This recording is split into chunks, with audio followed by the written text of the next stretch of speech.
And what is going on, everybody? Hope you're having a great day. Kind of back into a normal flow of how I do my videos after playing all of the demos over Steam Next Fest. Shout out to all of the new subscribers here on the channel. Crazy amount of growth here on the channel lately, so shout out to y'all. Appreciate you tapping into all the things I got going on regarding indie games. So for today's video, I'm going to be highlighting about 5 indie games that all go within the same genre, which is roguelikes, which is one of my favorite genres of all time. I put it on my bio, I talk about it all the time. I'm a roguelike sicko. Some games that I've talked about before, and also I'm going to be ending on a little bit of a sad note, but there's some hope there at the end here. Gonna end on some more positivity.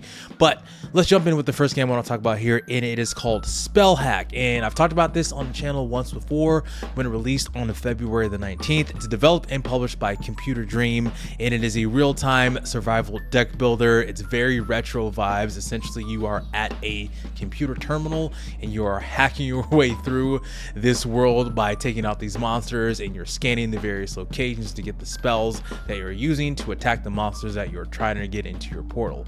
I actually just recently finished the story mode on this, and I'm in the challenge mode, so just doing the various runs, just increasing the difficulty as you go, and it is a lot of fun. And when I mentioned this before, that it's kind of almost like a memory game, because the spells you choose and the build you go with, be it more wall focused or more attack focused, you kind of get a feel of what all of the cards do, as the enemies don't wait for your turn. They go and they will go and go, and the difficulty and the amount of enemies on screen will increase as you go forward within the level. And if you're not ready to attack, if you're not ready to defend, they will attack your portal whether you like it or not. So it's a lot of fun. Great Steam Deck game. I play this a lot on the Steam Deck. That's where the majority of my playtime came from. So I enjoyed the heck out of SPELLHACK. The story was great, really fun to see sort of the game pull out from the monitor, kind of give you that real-time that you're sitting at a computer terminal this whole time and you're hacking. So yeah, interesting looking story. Not the most complex story at all, but very interesting nonetheless, and also very fun gameplay. Kind of gotten into the deck builder genre that I'm not too keen on, but I think this is the year for me to get into the roguelike deck building genre, because I really enjoy concepts like this that are very interesting and have a very unique visual flair to them. So check out SPELLHACK if you haven't already. Let me know if you played it before, and let me know how you're feeling about it right now. The next game I want to talk about is something that probably flew under the radar for most people because it was going on around peak Steam Next Fest time, and that is called Shift and Slay. It came out in February 27th, so last month, and Shift and Slay is an amped up turn-based tactical roguelike where you fight your way through a cyberpunk hell step by step, trying to break a time loop engineered by corporate bastards. It is developed and published by Dreambot Game Studio. Shout out to the devs for sending me a key for this one, and I didn't get around to this one until recently because, again, it was Steam Next Fest. A lot of stuff was going on content wise, so I very much enjoyed what I've played so far. I've only put a couple hours into it so far, and Shift and Slay is interesting. You are entering a room and it's very turn based, and you have a series of movements. So you can move, you can shoot your gun, you can move obstacles in and out of your way, you can push people, and once you are through with your action points, you can also use items as well, like mines or like a stim pack, to recharge your health or to gain extra moves. And once your turn is done, the enemies will move accordingly. Some of them have to get into melee range, some of them only have to get in range to where they need to shoot you. So you have to plan out your moves and turns accordingly based on where the enemies are going to be. So again, tactical based roguelike. Each time you clear a room, you will get things to help upgrade your character, be it more damage to your gun, more movements, more ammo, and also at the end of your run, if you get killed and if you don't want to restart the particular room that you're in, you can go back to the starting room and go into hack the terminal, and you can get an item based on the package that you're in. So yeah, not too much into it, but I'm enjoying what I'm seeing so far. I think a little bit of a negative that I have for it, but not like the craziest negative, is that the rooms are pretty basic and you have the pretty standard enemies in there. But I do like the art style. I do like the top-down turn-based style, but you can basically see everything. You have your bird's eye view, and some of the kill animations are pretty interesting. I'm enjoying the game so far, and I'm glad that people have been playing it. It's got about 64 reviews on Steam right now, sitting at very positive. So glad people are playing it. I'm gonna put more time to it, see how much farther I can get into this game. So, and let me know if you've picked up Shift and Slay. Want to hear your thoughts to see how you feel about this particular roguelike. A roguelike that just got out of early access and is 1.0 as of March 7th, and that is called Rogue Genesia, and this is developed and published by Quaddy Hard. And the description says, walk upon a new world and slay foes endangering it. Rogue Genesia is an action roguelike game where you fight relentless hordes consisting of hundreds and thousands of monsters, make your build, break the balance, defeat bosses, and save one of the many worlds. This is exactly what it looks like. It is a vampire survivals-like game. And I got an email about this game, and I saw this pop up in the Steam charts when I was searching up other roguelikes that I could check out that came out this year. And I was like, okay, it's on sale. I'm gonna pick it up and see what's going on with it. And one of the things that actually drew me to this game was a negative review that I saw on this, because generally the reviews are pretty positive. And I saw one negative review. Someone said that you get too powerful too easy. And I'm like, really? That's a negative? I'm like, okay, that alone sold me on it. That's weird that a negative review sold me on this game.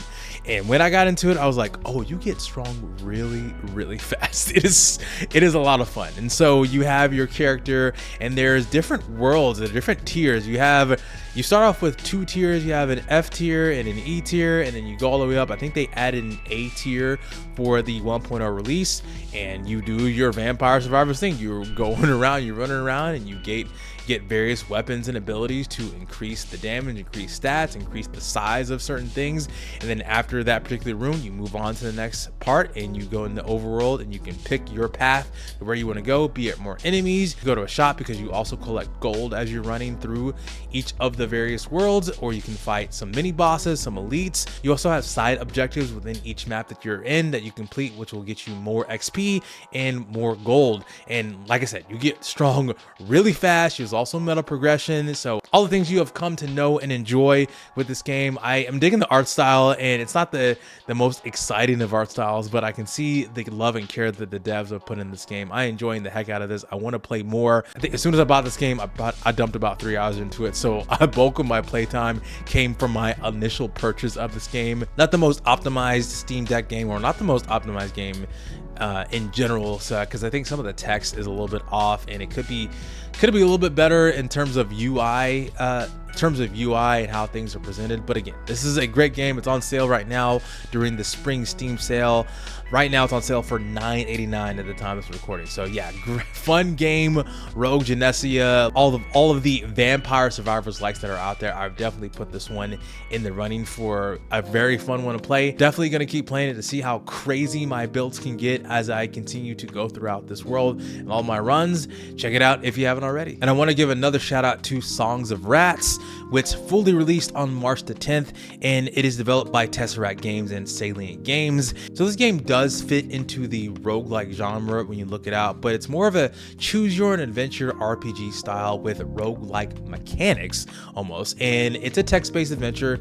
You have just one screen and you choose your character, and you have a certain amount of AP that you choose from. And each action that you choose, you go into a room, maybe going to a town where you're doing certain quests, or you run into an enemy, and you have certain stats based on the rooms that you go into, and you have certain skill checks. You may fail them or you may pass them based on how well you do throughout each day, and you kind of reset after each day passes. So again, I've talked about this before on the channel. Just wanted to throw another shout out to Songs of Rats. It's sitting at about 22 reviews. It's not positive. So if you're someone who's into text-based games, choose your own adventure, it has a very dark sci-fi theme to it, with a lot of the text that you're reading. The enemy designs are very grotesque, very interesting. It also feels like you're sitting at a computer terminal, kind of like SPELLHACK, but not exactly like SPELLHACK, but it kind of has that old TV style that it has to it, with a lot of flickering, a lot of old style text that you have going in there. Again, like old style choose your own adventure games that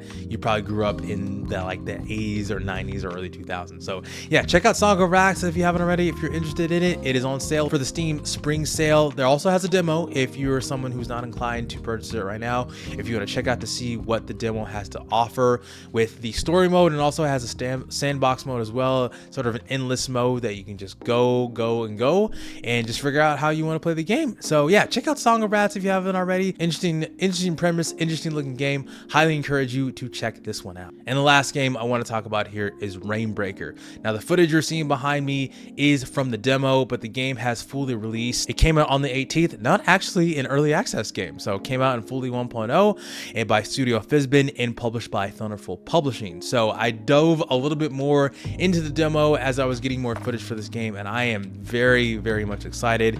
And by the time this video goes live, I am knee deep into the full game. So excited to show you more of what Reignbreaker has to offer. Now, I said that I'm going to be ending this video on a little bit of a sour note, but a little bit of hope. But I got to talk about something that is unfortunate when it comes to this game. Studio Fizbin released a statement about a week ago, and I heard about it through an email, and I'm going to throw up the actual statement here. I'm not going to read it fully, but you can read it. You can pause the video if you need to see what the head of Studio Fizbin, Alexander Piper, has to say. And so essentially what he says is that the games industry is in a tough situation right now, and we've been affected like countless other incredible studios in recent months. Our parent company, Thunderful, made the decision to drastically reduce internal development in November 2024, which, as Thunderful CEO Martin communicated in the latest quarter report, also affected Studio Fizbin. Since then, we've been exploring various opportunities to work on after finishing Reignbreaker. Unfortunately, none of these projects will move forward, leading us to make this difficult decision. This means that Reignbreaker will be Studio Fizbin's final game. We believe it's going to be the best game we've ever released, and our amazing team will be working hard to launch it on the 18th of March, as well as providing post-launch support. In our remaining time, our focus lies on two objectives, which is shipping the best game possible and supporting the talented team and finding new opportunities within the gaming industry. And it's no surprise that there's been tons of layoffs all over the video game industry over the past couple of years, and it's so sad to see a studio like Studio Fizbin to put out such an amazing game so far, only to put out a statement that they are closing. But they're going off on a high note, and I really am enjoying this game, and I really am sad to see a studio like them put their heart and soul in a game like this. And over the time that they've been a studio, I think they said they've been around for 14 years, giving it their all. So they've been around for a minute. So sad to see them go, and I wish them all the best, all the people that work at Studio Fizbin, and I hope they land on their feet within the games industry and they find a very good studio to apply their very great talents for. So very sad to see them go. So I wanted to talk about that to kind of show my support and show my love for this game, because I've, as of right now, purchased all of the games that they've released, and so I want to do something special for them when the time comes. I will be playing Reignbreaker on the channel. You see a little bit more Reignbreaker come out, and I do want to support this studio and all that they've done to make this game possible, because making games is hard, man.